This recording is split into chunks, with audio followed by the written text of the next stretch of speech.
É isso aqui a câmera? Pode começar, professor? Então, boa tarde. Acho que sim, né? Então, boa tarde. Eu sou a Amanda, sou residente de medicina intensiva daqui do HC. E hoje o tema da minha revisão são os principais pontos de nutrição num paciente crítico. Eu já vou adiantando que é um tema muito amplo. Eu tentei fazer de uma forma que a gente conseguisse usar para a nossa prática da melhor forma possível. Então, eu enxuguei o máximo que eu consegui. Então, o paciente crítico, ele tem uma temporalidade bem particular. Então, ele inicia ali logo na admissão, no que a gente chama de fase EB. Então, é quando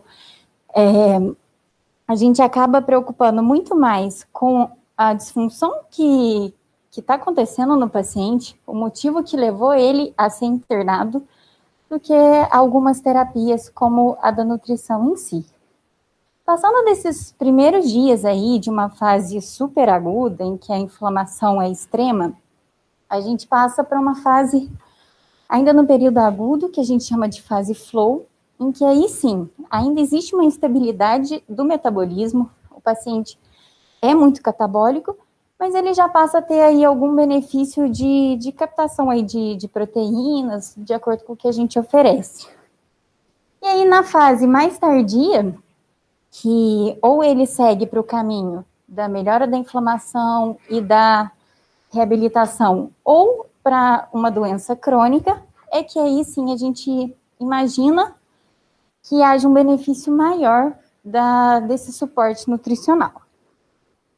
Então, um doente crítico, ele está aí com um estresse oxidativo ao extremo, então existem as citocinas inflamatórias, os hormônios contrarregulatórios, que acabam alterando o metabolismo do paciente, tendendo sempre mais para o catabolismo.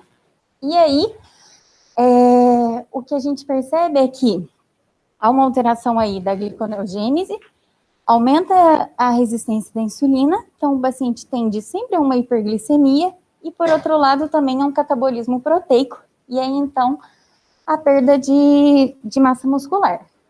Então o paciente crítico é catabólico. Esse estudo, ele foi publicado no JAMA em 2013 e ele quis demonstrar, assim, esse catabolismo propriamente dito. Ele recrutou alguns pacientes que tivessem sido intubados por 48 horas e buscou avaliar, por meio de ultrassom, histopatologia e bioquímica, o que acontecia no músculo desses pacientes. Então, avaliando no primeiro, terceiro, sétimo e 10º dia, percebeu-se que do primeiro, que a minha mão vai tremer um pouquinho, que é essa aqui da... é que eu tremo, gente. E agora mais ainda. Mas no primeiro dia, ele tinha uma musculatura ainda saudável, e no sétimo, que é aqui, a gente já percebe áreas de necrose e de infiltrado celular inflamatório. Percebeu-se também com esse estudo que quanto mais grave o doente, maior é esse catabolismo proteico e, consequentemente, maior a perda de massa muscular. Então, aqui, comparando um paciente com apenas uma disfunção e aqueles com mais de uma disfunção, a gente percebe que esse catabolismo, ele é bem mais pronunciado nos pacientes com múltiplas disfunções. Percebeu-se também que, embora o catabolismo ele persista ao longo da internação, a partir do sétimo dia, o que acontece é um aumento aí da síntese proteica. Então, a gente mantém o balanço proteico, mantém o catabolismo, mas consegue aumentar a síntese proteica. E aí que a gente para e pensa, bom, a gente ofertar uma terapia nutricional para o doente, não quer dizer que, não é que a gente queira reverter esse catabolismo, que é uma coisa assim já inerente do doente. Mas o que a gente quer é tentar dar um suporte para essa questão de uma posterior síntese proteica. Aqui eu trouxe esse estudo de 2011 do New England, que mostra que pacientes que foram internados por ARDS, eles ainda tiveram consequências dessa perda da massa da proteína em 5 anos. Então, pacientes com uma média jovem, né, de 44 anos, uma mediana de 44 anos, após a internação da UTI, ainda sofreram sequelas desse catabolismo. E grande parte deles só conseguiu retornar ao trabalho após 2 anos. Então, um paciente crítico, ele por si só, ele é heterogêneo. A gente sabe que a gente tem paciente agudo, crônico, clínico, cirúrgico. E por causa dessa heterogeneidade, a gente tem respostas diferentes aos nossos tratamentos. E além de ser heterogêneo, ele é dinâmico. Aqui só um parêntese, essa é minha roseirinha, que ela é tão dinâmica que ela já morreu. Então, a gente tenta fazer uma avaliação do paciente de diversas formas, seja exame físico, história clínica, avaliação subjetiva, dados antropométricos, para aí chegar na avaliação do qual é a condição nutricional do nosso doente.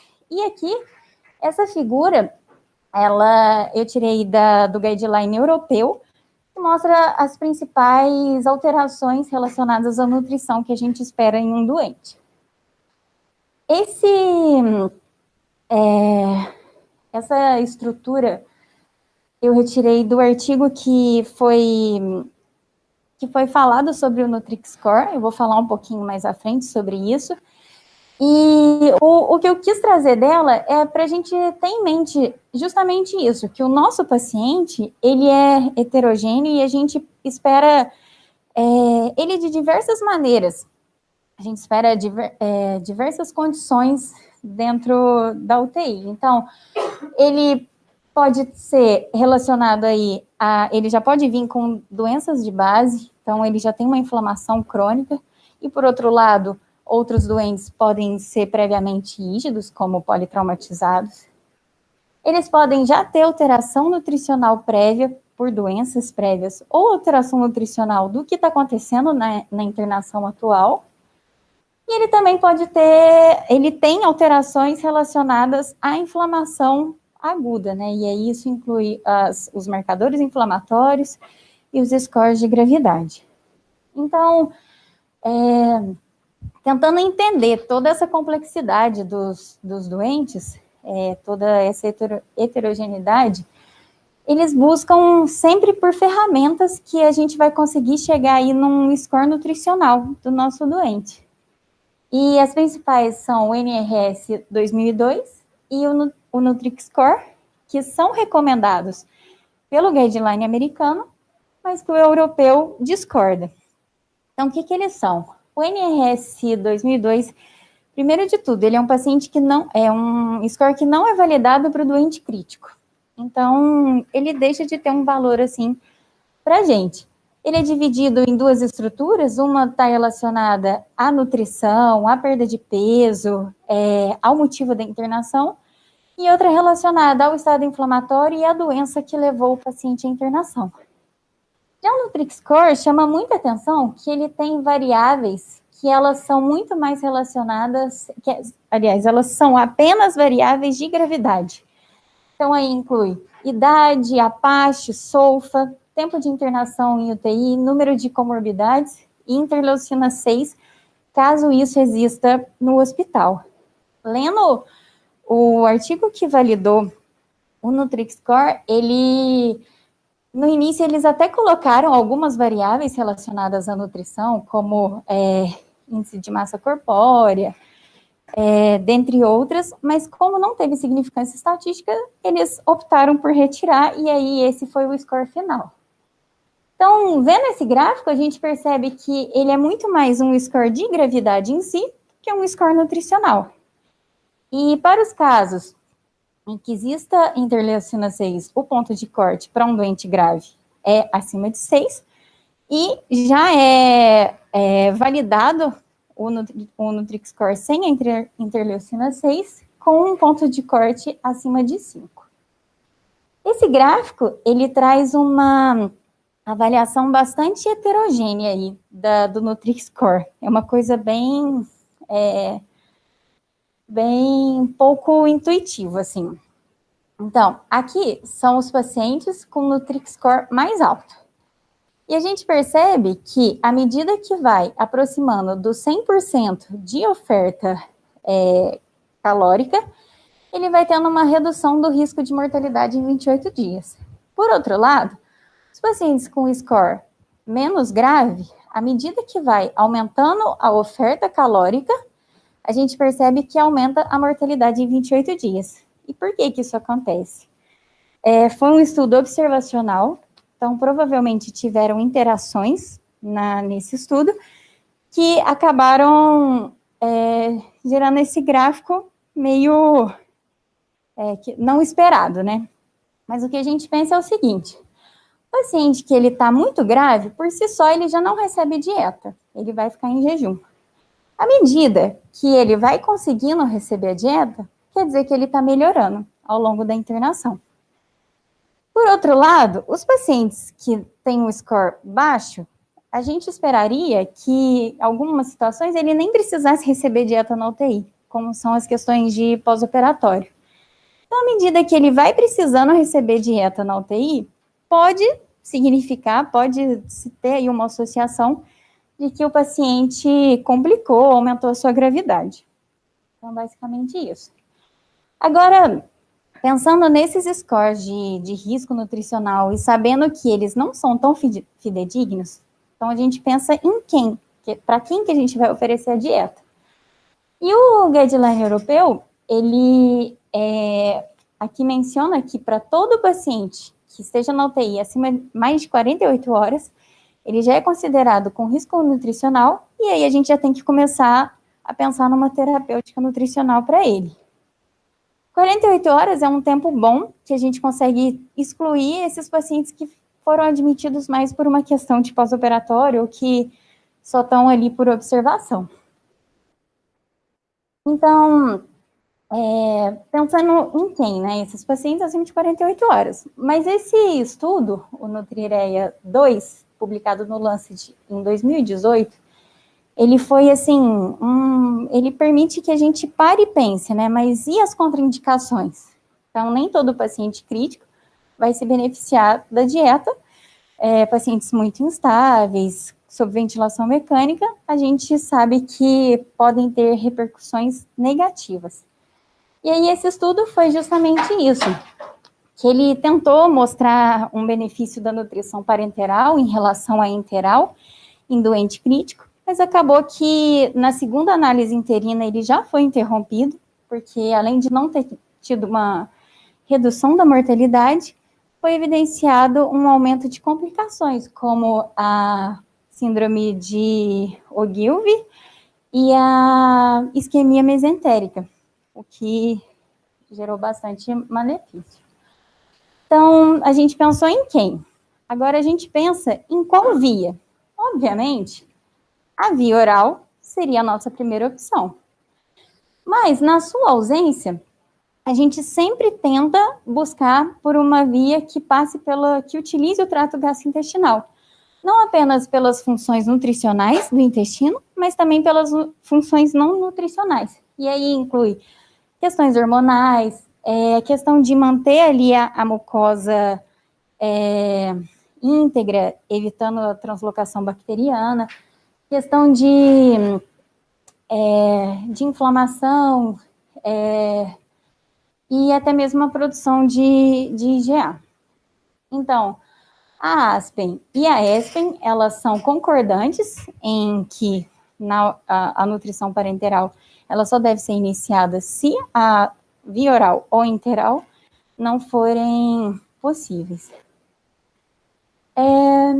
Esse estudo, ele tentou mostrar essa questão da nutrição parenteral, qual via seria melhor. Então, eles fizeram aí uma comparação entre interal e parenteral, e foi interessante que eles tiveram como meta calórica, os dois grupos, 25 quilocalorias por quilo, e foi identificado que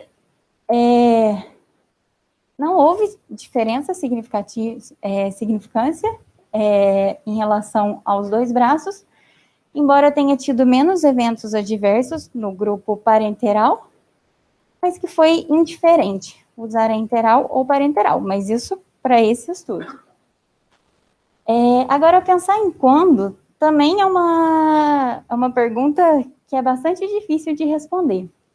Esse estudo, o EPANIC, ele foi realizado em 2011, quando o guideline europeu ainda falava em iniciar dieta parenteral com 2 dias da internação na UTI. Então, ele foi meio que aí confrontou os dois guidelines. O europeu indicava isso e o americano falava em postergar um pouquinho mais, iniciar precoce e interal, mas não necessariamente associada à parenteral, e pensar na parenteral ali em 7 dias. Então, embora não tenha tido alteração de mortalidade entre os dois grupos, a gente viu que o tempo de internação em UTI foi bem menor no grupo da parenteral. Aliás, desculpa, não foi bem menor, mas foi significativo. Foi de cerca de 1 a 2 dias, se eu não me engano. Mas o importante é que o número de infecções na interal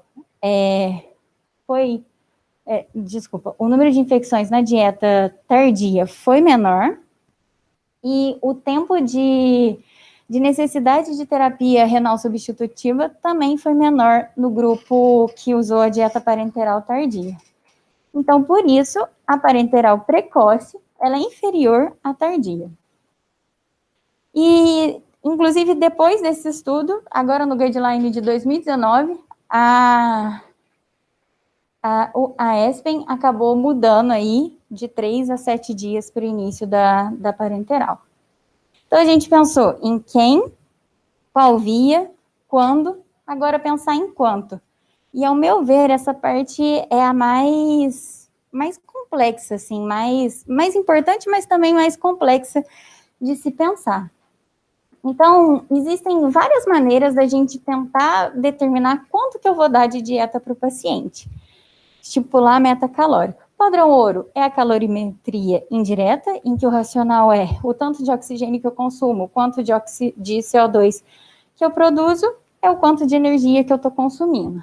Mas é um método caro, pouco disponível, e que tem a questão da gente conseguir avaliar pontualmente, né? Naquele momento que a gente está fazendo o exame. Essa fórmula eu trouxe. Ela é recomendada pela ESPEN, só para a gente ter ideia, assim, que o VCO2 a gente pode conseguir em alguns ventiladores ou até mesmo no catéter de artéria pulmonar, e aplicando nessa fórmula parece ser bastante próximo do que a gente encontra na calorimetria indireta. As fórmulas mais complexas, que aí envolvem idade, peso, algumas envolvem temperatura, e a fórmula de bolso, que é o que a gente acaba mais usando.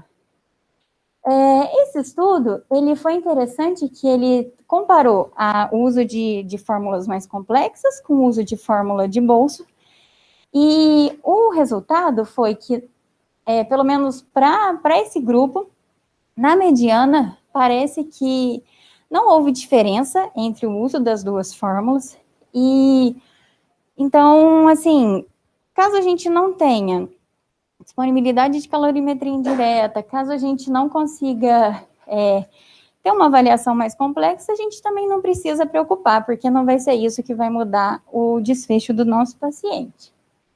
Aqui eu fiz esse resuminho com os guidelines europeu, americano e brasileiro, mostrando que as recomendações, elas são semelhantes, o europeu sendo até um pouquinho mais conservador, tanto de caloria quanto de proteína.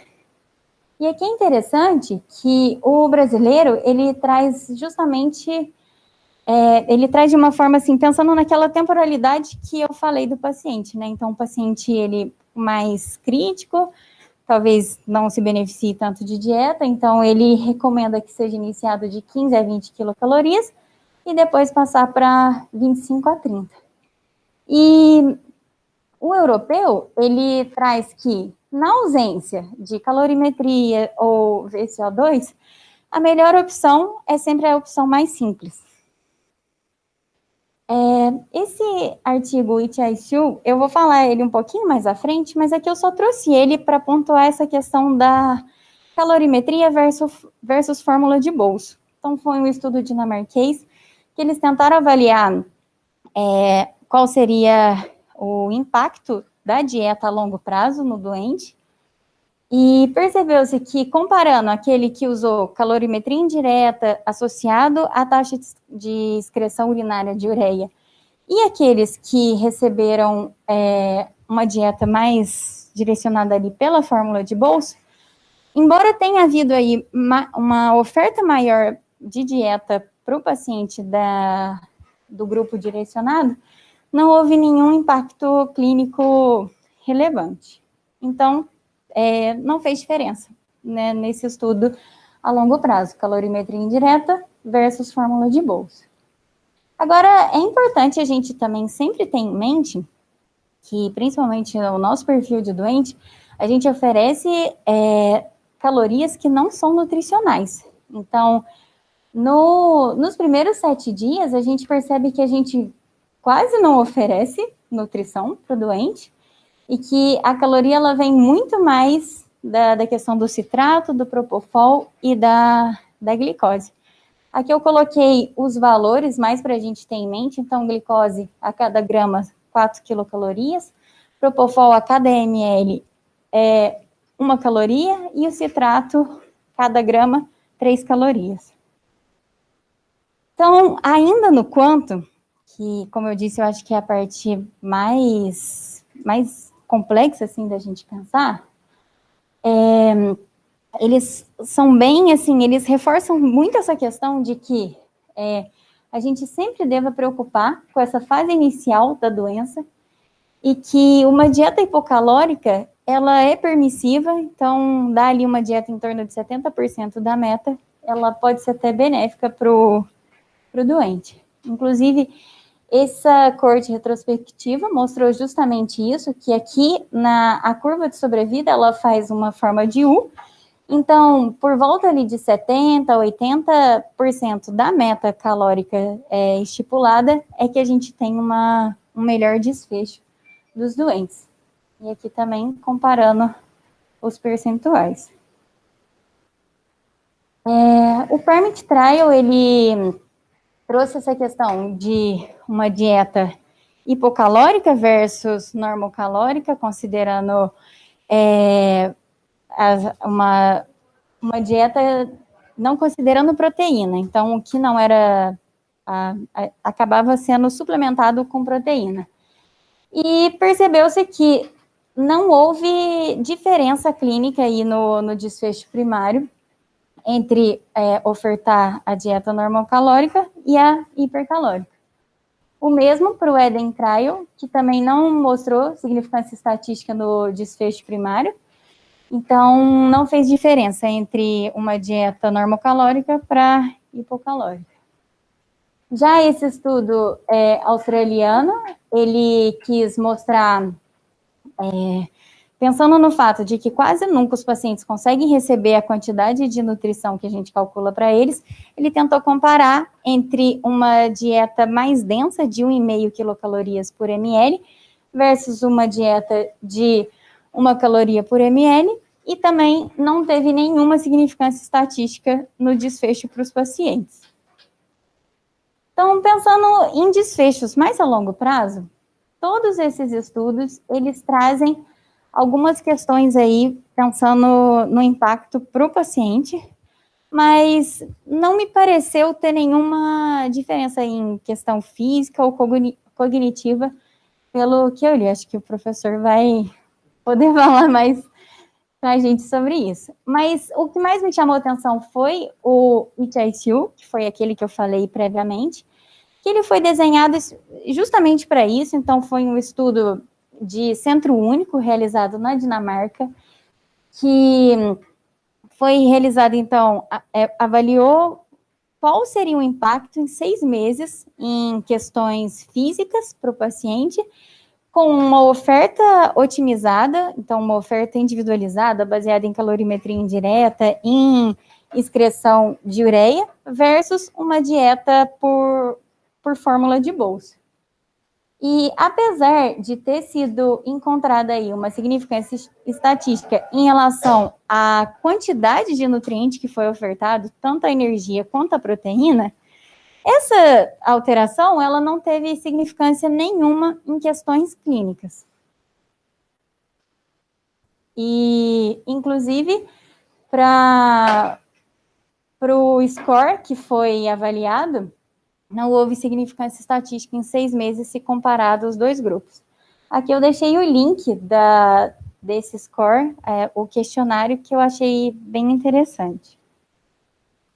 Bom, mas então eu falei disso tudo, mas existem sempre algumas pulguinhas que continuam atrás da orelha, né? E aí pensando, existe alguma diferença entre uma sonda nasogástrica e a sonda nasojejunal? E aqui, esse estudo, ele tentou comparar tanto a rapidez com que conseguiria ofertar a nutrição, quanto o número de PAV que ocorreriam, e não houve significância estatística em nenhum desses dois desfechos avaliados. Por outro lado, essa revisão mais recente, de 2015, da Cochrane, ela mostrou que teve sim uma redução de PAV nos pacientes que tiveram a sonda posicionada pós-pilórica, mas essa redução ela não interferiu nem no número de dias de ventilação mecânica, nem no tempo de internação em UTI. Então, foi algo com uma evidência moderada. Em relação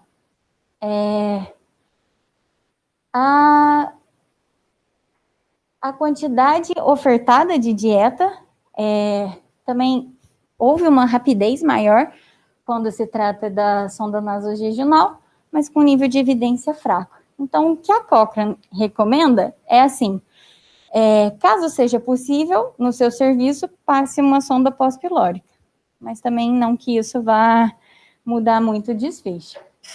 Em relação à dieta intermitente ou contínua, o guideline europeu, ele traz essa meta-análise de 5 estudos que mostra uma redução da diarreia nos doentes que receberam uma dieta contínua. Então, por isso, é a sua recomendação. Mas a gente sabe que a dieta intermitente, ela parece ser mais fisiológica. Então, nesse estudo aqui, eles tentaram avaliar isso, mas foi um estudo observacional. Aqui eu até trouxe as imagens da dieta contínua versus intermitente, os outros tipos que a gente acaba nem pensando muito. Mas, apesar de pensar, então, intermitente seria mais fisiológico, haveria uma maior produção de proteína, essa produção de proteína não teria influência alguma no balanço muscular propriamente dito. E isso foi confirmado nesse estudo de 2020, publicado no Chest, que mostrou que não houve diferença no balanço muscular entre o uso intermitente versus contínuo. Em relação ao débito de sonda, também fica sempre aquela dúvida se a gente deve quantificar ou não. E aqui nesse estudo, foi um estudo de não inferioridade e mostrou que a não mensuração do débito da sonda nasogástrica, ela não foi inferior à sua mensuração. Então, não houve significância estatística, talvez seja só um trabalho a mais para o pessoal da UTI. Agora, terminando, eu só trouxe alguns pontos daqui do HC para a gente poder situar. Eu mesma tenho muita dificuldade, porque eu tenho a impressão de que é uma especialidade bastante distante da gente, a Nutro. Então, essas são as dietas que a gente tem. O que a gente acaba mais usando é a dieta integral sistema fechado, em que cada litro a gente tem 75 gramas de proteína. A dieta oligomérica, ela é muito pouco usada, talvez para pacientes assim que têm uma tolerância muito difícil, que seja tentou otimizar, seja com dieta a sonda pós-pilórica, seja com procinéticos, e ainda assim está difícil progredir essa dieta. E em relação ao parenteral, a gente tem são duas marcas, é a B. Braun, da dieta central, e a Baxter, da periférica. Eu falo essas marcas porque nem todo lugar que a gente vai é a mesma dieta, e o ideal é que a gente aprenda ali pensar o que a gente está dando para o nosso doente de acordo com o local que a gente está. Então, a principal diferença das duas seria uma osmolaridade maior na dieta central, e por isso, na periférica, a gente acaba precisando de um volume maior para atingir aquela mesma meta, e talvez isso seja apenas uma ponte para outras medidas. E, basicamente, quando a gente diz em 3:1, quer dizer que são 3 macroelementos que vão ser dados para um paciente. Então, na bolsa vem separado, são bolsas compartimentadas. Então, carboidrato, lipídio, proteína. E aí, quando a gente vai oferecer para o doente, a gente quebra essa bolsa. Elas são divididas pensando em manter uma maior estabilidade da bolsa. Então, uma bolsa comercial, se eu não me engano, duram 24 meses, pelo que eu estava conversando com o pessoal daqui. Quando o paciente tem contraindicações ao compartimento lipídico, acaba não quebrando essa bolsa. Tem algumas pessoas que falam que aí, então, é 2:1, o que não é completamente certo, já que no mercado existe uma bolsa 2:1 que não é usada. Os micronutrientes, as vitaminas, elas devem ser prescritas separadamente, já que se elas ficassem nessas bolsas, diminuiria muito a estabilidade, e aí isso não teria um custo-benefício. Em alguns casos muito específicos, são prescritas as dietas personalizadas. Essa aqui é a prescrição daqui do HC. Ela é mais indicada para questões assim, que tem uma meta proteica muito alta ou distúrbio de eletrólito muito, muito acentuado. Não que a dieta vá corrigir o distúrbio. Aqui me chamou a atenção que não tem nada de sódio prescrito para esse paciente. Provavelmente alguém aí tentando recuperar o que a gente já fez de hipernatremia nos nossos doentes. E aqui, por último, a Aspen, ela não considera o catéter de via femoral como um catéter central para oferecer a dieta parenteral. É um local que tem uma estase sanguínea e pode ser bastante trombogênico. Então, eles consideram catéter central apenas ali na junção átrio-caval ou na parte superior ou no superior ao átrio direito, onde o fluxo sanguíneo ele é bem acentuado. Agora, nutrição tardia é mentira, vai ser só no palheta, chega muita coisa. Só queria pedir desculpa pela demora e agradecer pela atenção.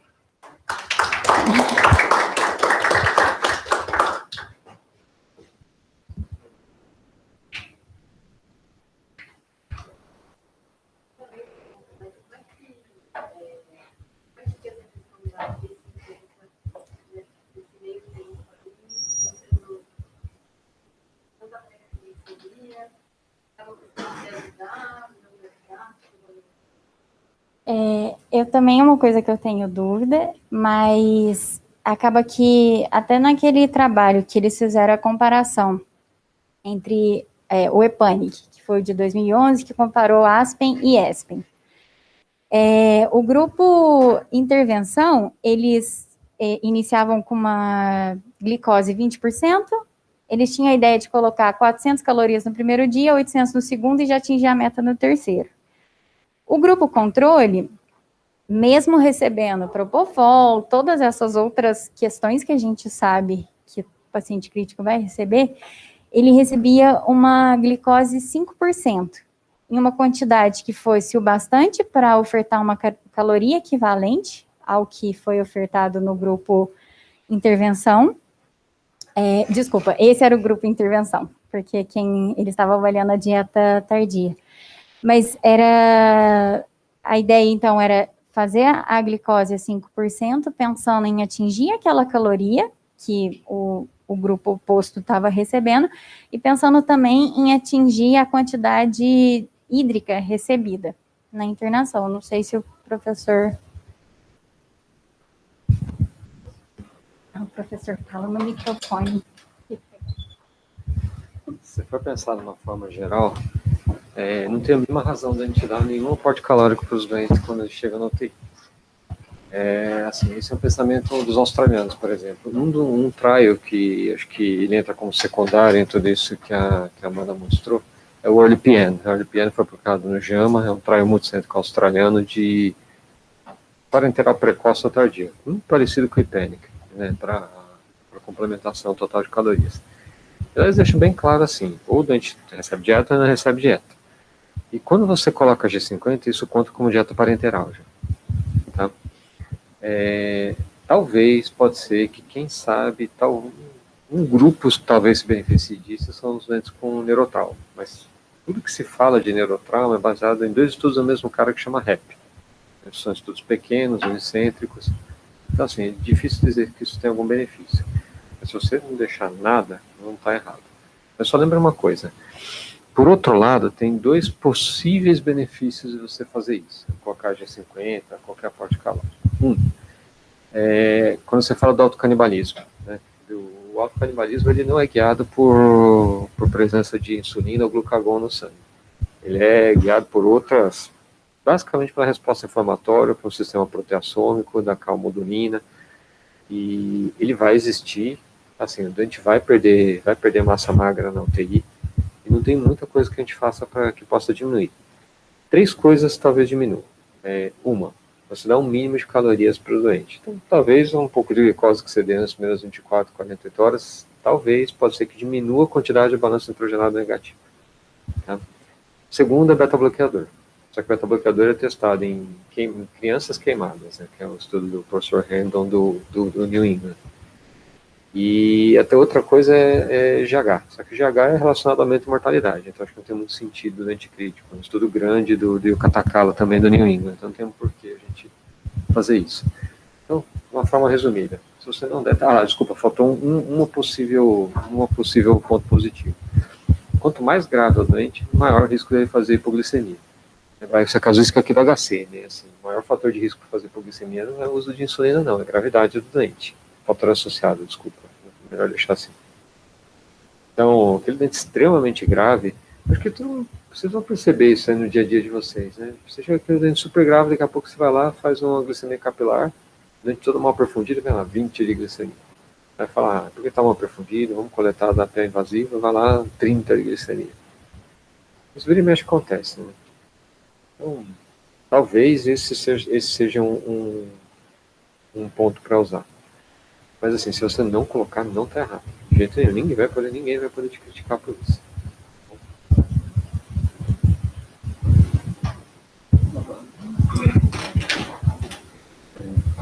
Você chegou a ver alguma coisa assim de exame físico, distensão abdominal, perda de ruído hidroaéreo, se tem alguma coisa a ver com postergar, iniciar a dieta, se tem alguma correlação realmente?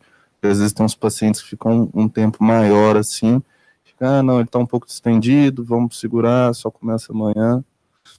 Você chegou a ver alguma coisa?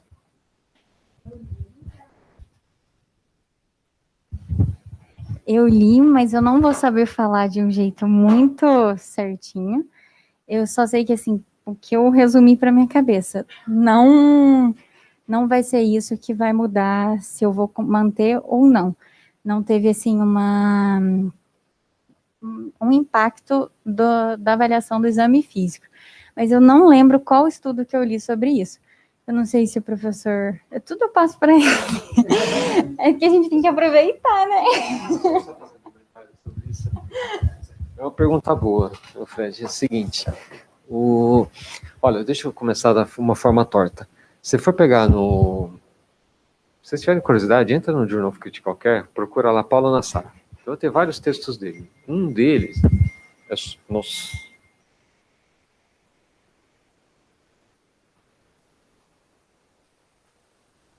quem que tá na GN? Mesmo? Cresceu algum bicho em alguma hemocultura lá, viu? Peraí, deixa eu ver o que é que pode ser relevante. Vai lá. Vai lá. Chama.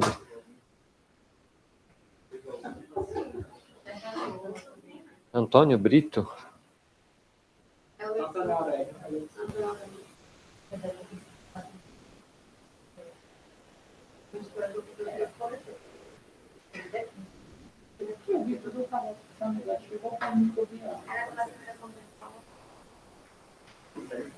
Não é sangue, cresceu no sangue.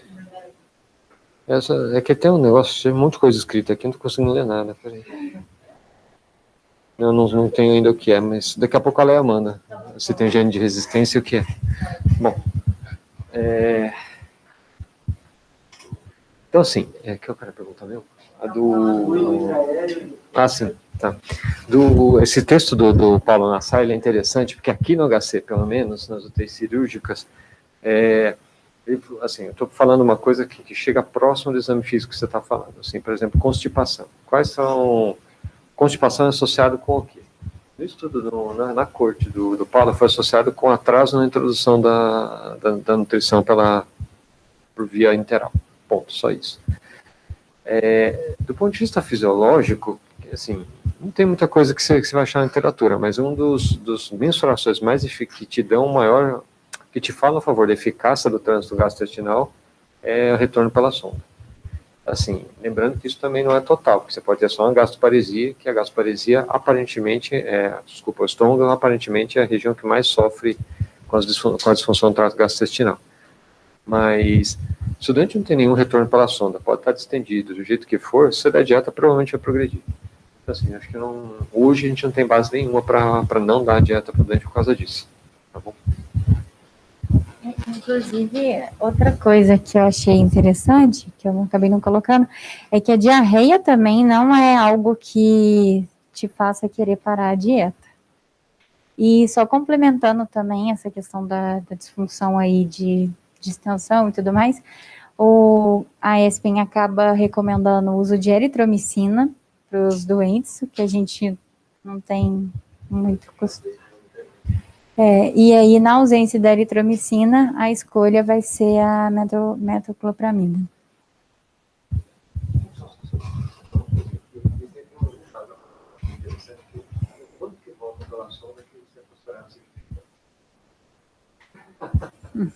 Aí entrou no Nutrira 1, na verdade, a base dele. O Nutrira 1, a base do volume que eles usaram foi um estudo observacional que foi muito cético também europeu do Intensive Care. Eles consideraram 500 ml. Quer dizer, abaixo de 500 ml, teve uma ou outra aspiração. Acima de 500 ml, começou a subir exponencialmente. Então, Sim. O Nutrira, acho que ficou em 500, né? Sim.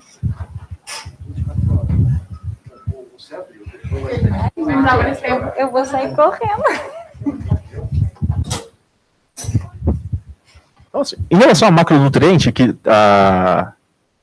tem a parte lá da recomendação de proteína, que assim, eu até que um recomendava 1,2 gramas por quilo, outro 1,3 gramas por quilo, outro até 2 gramas por quilo.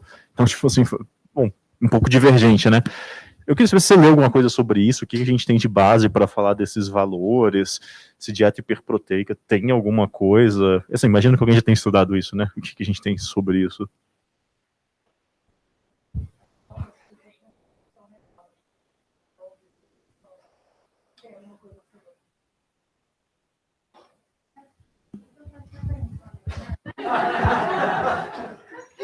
Gente, aqui não dá pra eu responder, sendo que a gente tem o Marcelo perto aqui. É que, assim, o guideline europeu mesmo mudou essa questão do 1,3, né, professora, de 2011, era menos, Num resumo, o que eu percebi nos estudos é que, para eles, não faz tanta diferença em quantidade de calorias ofertadas, mas a quantidade de proteínas é algo, sim, muito relevante.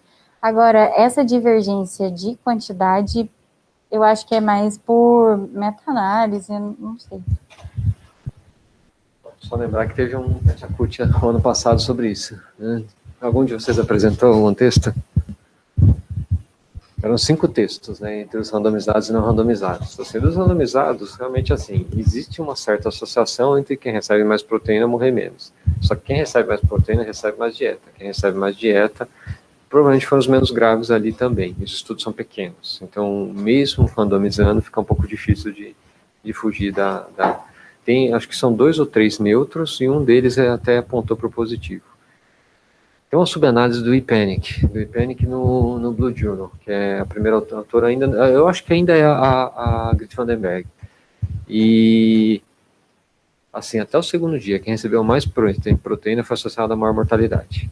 Então, te respondendo de forma prática, não existe a mínima razão hoje a gente sair correndo atrás de chegar em 1.2 precoce de proteínas, 1.5, tá? Coisa interessante nesse sentido todo também, o IPANIC, quem teve menos complementação, precisou de menos diálise. E tudo bem, isso foi em cima do muro, mas o PERMIT que a Amanda mostrou também. A hipoalimentação permissiva, os doentes precisaram de menos terapia substitutiva renal. Agora, falando de diálise e proteína propriamente dita, que você perguntou, Leonardo, depois, se quiser procurar, tem um estudo randomizado, ele é unicêntrico, é do Austin, do professor Belomo, e assim, ele comparou 0.8 com acho que 1.5, 1.2 nos doentes com insuficiência renal. Para o N que ele calculou não teve diferença, mas teve assim um número razoável de pacientes que deixaram de dialisar recebendo menos proteínas. Então assim, a grosso modo, se você for falar, não tem diferença nenhuma você dá ou não dá. Agora você vai falar assim, dá proteína e dialisa mesmo assim. Eu acho que assim, você pode até pensar assim, dependendo da situação, mas eu acho que não dá para pensar para todo mundo, não. Eu acho que, inclusive, eu pensaria dessa forma para a minoria dos doentes. Mas, assim, a restrição calórica com ou sem proteínas, aparentemente, é associada a menos necessidade de terapia substitutiva.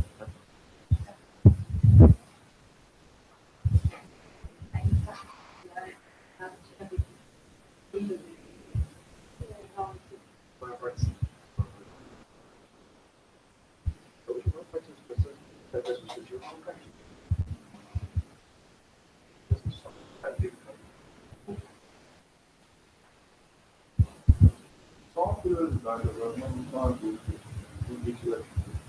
Na fase aguda não adianta nos realmente de catabolismo, vai acabar consumindo grande parte da massa magra dos doentes. Né? Você chegou a ver alguma coisa assim, na fase mais cardíaca, crônica, algo, às vezes algo para chamar mais anabolismo, esperar se tivesse maior qualidade de vida dos pacientes? Vai estar pensando. Não, os próprios, assim, todos os estudos, pelo menos os poucos que eu li, falam em fase crônica, mas sempre assim, pensando baseado na fase aguda. Não tem nada que fale propriamente dito, né?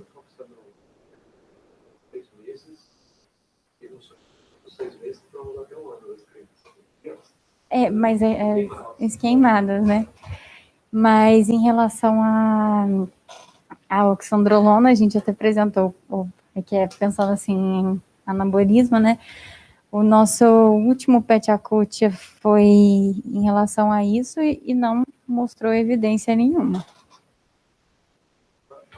O ganho de massa aparentemente foi positivo, né? Criança queimada até 12 meses depois. Acho que era 20 miligramas por dia, né? Ele tomava em casa, sempre no... Não, 20 era do meu, do que eu apresentei da ultrapressão. Tá bom. E o serão não teve diferença? Desculpa, a senhora foi uma palavra. Não. Eles não falam hoje, já foi nessa vacina.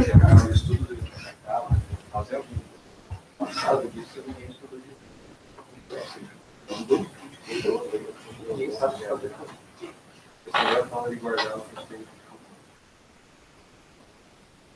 Em relação a gente, acho que uma lição que fica é que a gente não tem que ficar indo atrás de meta, né? Mas tem algum paciente, por exemplo, paciente cirúrgico, a gente tem que ter um pouquinho mais de preocupação com proteína, e aí junto disso, especialmente no paciente cirúrgico, se uma complicação é possível que é a deiscência ou fístula, se tem alguma coisa que a dieta interfere alguma coisa nesse processo de ou deiscência, ou fístula, ou...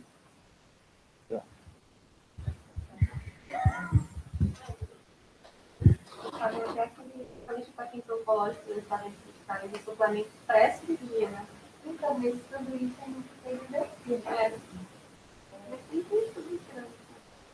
Complemento parenteral, por exemplo, você vai transplantar o dente oncológico, aparentemente relacionado a mais resultados. Aparentemente. Então, não consigo achar mesmo, né? Não, contraindicações para geral. No geral, no pós-operatório, você diz? Assim, acho que a melhor coisa que dá para falar é que assim, nós famosos não justifica a deixada de jejum. A não ser que seja nós famosos de fogo. Assim, o meu filho não tem função. Até que, assim, hoje em dia, qual a indicação de drenar a cavidade? Se abriu, está lá, abriu frente turbulenta de fluido, sim, indicação de drenar a cavidade. Hoje em dia, você só drena a cavidade, então você fez alguma coisa, você está na dúvida que não vai ficar bom.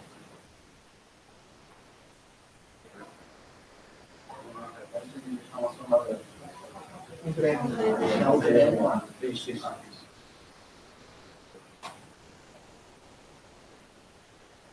Perguntas aí, gente. Em relação à alimentação, tem algum score, alguma coisa assim, para rastreio inicial desse paciente? Porque não é sempre que, por exemplo, na rotina a gente fica pedindo realmente fósforo, essas coisas. Tem algo assim, algum score, alguma coisa? Eu me lembre, e inclusive essa questão da dosagem de eletrólitos também é uma coisa bastante, assim, a gente mais faz do que tem evidência.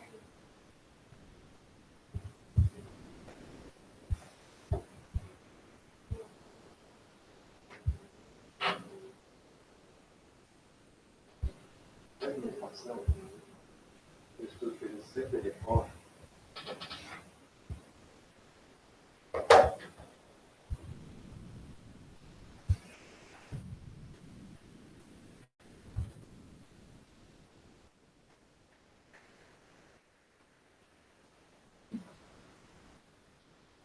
Eu acho que assim, serve de